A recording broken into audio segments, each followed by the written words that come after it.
ಭಾರತದ ಸ್ವಾತಂತ್ರ್ಯ ಹೋರಾಟ ಅಂದ್ರೆ ನಮಗೆಲ್ಲ ಎಷ್ಟೋ ವೀರರ ಹೆಸರು ನೆನಪಾಗುತ್ತೆ ಅಲ್ವಾ? ಆದ್ರೆ ಒಬ್ಬ ಪ್ರಖ್ಯಾತ ಹುತಾತ್ಮನ ಜೊತೆ ಇತಿಹಾಸದ ಪುಟಗಳಲ್ಲಿ ಅಷ್ಟಾಗಿ ಕಾಣಿಸದ ಒಬ್ಬ ಧೈರ್ಯವಂತೆ ನಾಯಕಿ ಕೂಡ ಇದ್ರು. ಗೊತ್ತಾ ಈ ವಿಷಯ? ಬನ್ನಿ, ಇವತ್ತು ನಾವು ಆ ಮಹಾನ್ ಪಲಾಯನದ ಕಥೆಯನ್ನ ನೋಡೋಣ. ಯೋಚನೆ ಮಾಡಿ, ಒಂದು ಇಡೀ ನಗರ ಲಾಕ್ಡೌನ್ನಲ್ಲಿದೆ. ಪ್ರತಿಯೊಂದು ಮೂಲೆಯಲ್ಲೂ ಪೊಲೀಸರ ಕಾವಲು. ಇಂಥ ಸಂದರ್ಭದಲ್ಲಿ ದೇಶದ ಮೋಸ್ಟ್ ವಾಂಟೆಡ್ ಕ್ರಾಂತಿಕಾರಿ ಅಲ್ಲಿಂದ ತಪ್ಪಿಸ್ಕೊಳ್ಳೋದು ಅಂದೇ ಅಪ್ಪಬ್ಬಾ, ಇದು ಅಸಾಧ್ಯ ಅನ್ನೋ ಸವಾಲಾಗಿತ್ತು ಅಂದಿನ ಕ್ರಾಂತಿಕಾರಿಗಳಿಗೆ. ಸರಿ, ಈ ಗ್ರೇಟ್ ಎಸ್ಕೇಪ್ ಬಗ್ಗೆ ತಿಳ್ಕೊಳ್ಳೋಕು ಮುಂಚೆ ಅದಕ್ಕೆ ಕಾರಣವಾದ ಕ್ರಾಂತಿಯ ಕಿಡಿ ಎಲ್ಲಿಂದ ಹೊತ್ಕೊಳ್ತು ಅಂತ ಮೊದಲು ನೋಡೋಣ ಬನ್ನಿ. ಭಗತ್ ಸಿಂಗ್ ಅವರಲ್ಲಿ ಈ ಕ್ರಾಂತಿಯ ಕಿಡಿ ಹೊತ್ಕೊಂಡಿದ್ದು ಚಿಕ್ಕ ವಯಸ್ಸಲ್ಲೇ. ಜಲಿಯನ್ವಾಲಾಬಾಗ್ ಹತ್ಯಾಕಾಂಡ ಆದಾಗ ಆ ಸ್ಥಳಕ್ಕೆ ಹೋಗಿ ಅಲ್ಲಿನ ಹುತಾತ್ಮರ ರಕ್ತದಲ್ಲಿ ತೋಯ್ದಿದ್ದ ಮಣ್ಣನ್ನ ತಂದು ನಾನು ಬಂದೂಕುಗಳನ್ನ ಬಿತ್ತುತ್ತಿದ್ದೇನೆ ಅಂತ ತಮ್ಮ ಮನೆಯವರಿಗೆ ಹೇಳಿದ್ರಂತೆ. ನೋಡಿ, ಆ ಚಿಕ್ಕ ಹುಡುಗನ ಮನಸ್ಸಲ್ಲಿ ಆಗಲೇ ಕ್ರಾಂತಿಯ ಬೀಜ ಮೊಳಕೆಯೊಡೆದಿತ್ತು. 1919ರ ಜಲಿಯನ್ವಾಲಾಬಾಗ್ ಹತ್ಯಾಕಾಂಡದ ನೋವು ಒಂದು ಕಡೆ. ಅದಾದ್ಮೇಲೆ 1928ರಲ್ಲಿ ಸೈಮನ್ ಕಮಿಷನ್ ವಿರುದ್ಧ ಪ್ರತಿಭಟನೆ ಮಾಡೋವಾಗ ಹಿರಿಯ ನಾಯಕ ಲಾಲಾ ಲಜಪತ್ ರಾಯ್ ಅವರು ಪೊಲೀಸ್ ಲಾಠಿಚಾರ್ಜ್ನಿಂದ ಗಾಯಗೊಂಡು ತೀರ್ಕೊಳ್ತಾರೆ. ಈ ಘಟನೆ ಇದೆಯಲ್ಲ, ಇದು ಹಿಂದೂಸ್ತಾನ್ ಸೋಷಿಯಲಿಸ್ಟ್ ರಿಪಬ್ಲಿಕನ್ ಅಸೋಸಿಯೇಷನ್ನಲ್ಲಿದ್ದ ಭಗತ್ ಸಿಂಗ್ ಮತ್ತು ಅವರ ಗೆಳೆಯರಿಗೆ ನೇರವಾಗಿ ಶಸ್ತ್ರ ಪ್ರತೀಕಾರಕ್ಕೆ ಇಳಿಯುವಂತೆ ಮಾಡ್ತು. ಹಾಗಿದ್ರೆ ಆ ಸೇಡಿನ ಕ್ರಿಯೆ ಹೇಗಿತ್ತು? ಇಡೀ ಲಾಹೋರ್ ನಗರವನ್ನೇ ಬೆಚ್ಚಿಬೀಳಿಸಿದ ಆ ಹತ್ಯೆಯ ಘಟನೆಗೆ ಹೋಗೋಣ. ಆದ್ರೆ ಇಲ್ಲೊಂದು ದೊಡ್ಡ ಪ್ರಮಾದ ಆಗೋಗುತ್ತೆ. ಕ್ರಾಂತಿಕಾರಿಗಳ ಟಾರ್ಗೆಟ್ ಆಡಿದ್ದಿದ್ದು ಲಾಲಾ ಲಜಪತ್ ರಾಯ್ ಅವರ ಸಾವಿಗೆ ಕಾರಣ ಅಂತೆ ನಂಬಲಾಗಿದ್ದ ಸೂಪರಿಂಟೆಂಡೆಂಟ್ ಜೇಮ್ಸ್ ಸ್ಕಾಟ್. ಆದ್ರೆ ಗುರ್ತು ತಪ್ಪಿ ಅವರು ಹತ್ಯೆ ಮಾಡಿದ್ದು ಆತನ ಸಹಾಯಕ ಜಾನ್ ಸೌಂಡರ್ಸ್ನನ್ನು. ನೋಡಿ, ಇದೊಂದು ದೊಡ್ಡ ಟ್ವಿಸ್ಟ್. ಒಬ್ಬ ಬ್ರಿಟಿಷ್ ಅಧಿಕಾರಿ ಶತ್ಯಾದ ತಕ್ಷಣ ಕೇಳ್ಬೇಕಾ, ಇಡೀ ಲಾಹೋರ್ ನಗರವನ್ನೇ ಬ್ರಿಟಿಷರು ಸೀಲ್ ಮಾಡ್ಬಿಟ್ರು. ನಗರದಿಂದ ಹೊರಹೋಗೋ ಪ್ರತಿಯೊಂದು ದಾರಿಯ ಮೇಲೂ ಕಣ್ಣಿಟ್ರು. ಪ್ರತಿ ರೇಲ್ನೂ ತಪಾಸಣೆ ಮಾಡ್ತಿದ್ರು. ಭಗತ್ ಸಿಂಗಾಗಿ ದೇಶದ ಅತಿದೊಡ್ಡ ಶೋಧಕಾರ್ಯ ಶುರುವಾಗಿತ್ತು. ತಪ್ಪಿಸ್ಕೊಳ್ಳೋದು ಇಂಪಾಸಿಬಲ್ ಅನ್ನೋ ಸ್ಥಿತಿ ನಿರ್ಮಾಣವಾಗಿತ್ತು. ಎಲ್ಲಿಂದ ಶುರುವಾಗುತ್ತೆ ನೋಡಿ ಕಥೆಯ ಅತೀ ರೋಚಕ ಭಾಗ. ಪೊಲೀಸರ ಈ ಉಕ್ಕಿನ ಬಲೆಯಿಂದ ಪಾರಾಗ್ಬೇಕಂದ್ರೆ ಒಂದು ಸಾಧಾರಣ ಪ್ಲಾನ್ ಸಾಕಾಗುತ್ತಿರ್ಲಿಲ್ಲ. ಅದಕ್ಕೆ ಬೇಕಾಗಿದ್ದು ಅಷ್ಟೇ ಧೈರ್ಯದ ಒಂದು ಯೋಜನೆ ಮತ್ತು ಅದಕ್ಕಿಂತಲೂ ಹೆಚ್ಚು ಧೈರ್ಯವಂತೆ ಒಬ್ಬ ಸಹಾಯಕಿ. ಅದು ಎಂಥ ಅದ್ಭುತ ಯೋಜನೆ ಅಂದ್ರೆ, ಭಗತ್ ಸಿಂಗ್ ತಮ್ಮ ವೇಷವನ್ನೇ ಪೂರ್ತಿ ಬದಲಾಯಿಸ್ಕೊಂಡ್ರು. ಗಡ್ಡ ಮೀಸೆ ತೆಗ್ದು ಪಾಶ್ಚಿಮಾತ್ಯ ಉಡುಪು ಧರಿಸಿ ಒಬ್ಬ ಅಪ್ಪಟ ಸಾಹೇಬರ ರೀತಿ ಕಾಣಿಸ್ಕೊಂಡ್ರು. ಅವರ ಪತ್ನಿಯಾಗಿ ನಟಿಸಿದ್ದು ದುರ್ಗಾದೇವಿ ವೋಹ್ರಾ, ಅಂದ್ರೆ ಎಲ್ಲರ ಪ್ರೀತಿಯ ದುರ್ಗಾಭಾಬಿ. ಅವರ ಜೊತೆ ಅವರ 3 ವರ್ಷದ ಮಗ ಸಚಿನ್ ಕೂಡ ಇದ್ದ. ಲಗೇಜ್ ಹೊರೋ ಸೇವಕನಾಗಿ ರಾಜ್ಗುರು ಮತ್ತು ಇನ್ನೊಂದು ಬೋಗಿಯಲ್ಲಿ ಸಾಧುವಿನ ವೇಷದಲ್ಲಿ ಚಂದ್ರಶೇಖರ್ ಆಜಾದ್. ಅಬ್ಬಾ, ಎಂಥ ಪ್ಲಾನ್ ಅಲ್ವಾ!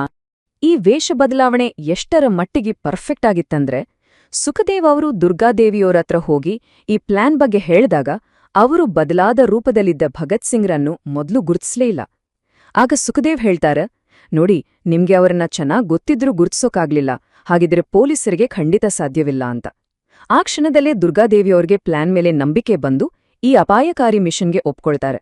ನಂತರ ಶುರುವಾಗಿದ್ದು ಆ ಉಸುರು ಬಿಗಿ ಹಿಡಿದಿಟ್ಕೊಳ್ಳೋ ರೈಲು ಪ್ರಯಾಣ. ಲಾಹೋರ್ ಸ್ಟೇಷನ್ನಲ್ಲಿ ಈ ವೇಷ ಮರೆಸ್ಕೊಂಡ ಕುಟುಂಬ ಫಸ್ಟ್ ಕ್ಲಾಸ್ ಬೊಗ್ಗಿ ಹತ್ತುತ್ತೆ.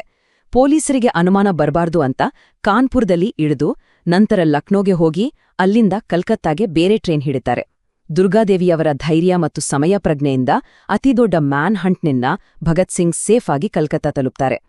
ಸರಿ, ಪಲಾಯನತೂ ಯಶಸ್ವಿಯಾಯ್ತು. ಆದ್ರೆ ಕಥೆ ಇಲ್ಲಿಗೆ ಮುಗಿಲೇ ಇಲ್ಲ. ಯಾಕಂದ್ರೆ ಭಗತ್ ಸಿಂಗ್ ಅವರ ಮುಂದಿನ ಹೆಜ್ಜೆ ಒಂದು ಸಾರ್ವಜನಿಕ ವೇದಿಕೆಗಡೆ ಇತ್ತು. ಆ ವೇದಿಕೆ ಬೇರೆ ಯಾವುದೂ ಅಲ್ಲ, ಅದು ನ್ಯಾಯಾಲಯ. ಈ ಎಸ್ಕೇಪ್ ಆದ್ಮೇಲೆ ಭಗತ್ ಸಿಂಗ್ ಮತ್ತು ಅವರ ಸಂಗಡಿಗರು ಒಂದು ದಿಟ್ಟ ನಿರ್ಧಾರ ತಗೊಳ್ತಾರೆ.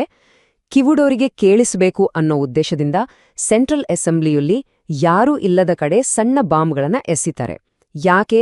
ಉದ್ದೇಶಪೂರ್ವಕವಾಗಿ ಅರೆಸ್ಟ್ ಆಗಿ ನ್ಯಾಯಾಲಯದ ವಿಚಾರಣೆಯನ್ನೇ ತಮ್ಮ ಕ್ರಾಂತಿಕಾರಿ ವಿಚಾರಗಳನ್ನ ದೇಶಕ್ಕೆ ತಲುಪಿಸೋಕೆ ಒಂದು ದೊಡ್ಡ ವೇದಿಕೆಯಾಗಿ ಬಳಸ್ಕೊಳ್ಬೇಕು ಅಂತ. ಹಾಗಿದ್ರೆ ದುರ್ಗಾದೇವಿ ಏನಾದ್ರೂ? ಅವರು ಸುಮ್ನಾಗಿಲ್ಲ. ಅಷ್ಟೇ ಅಲ್ಲ, ಅವರ ಕ್ರಾಂತಿಕಾರಿ ಚಟುವಟಿಕೆಗಳು ಇನ್ನಷ್ಟು ತೀವ್ರವಾದವು.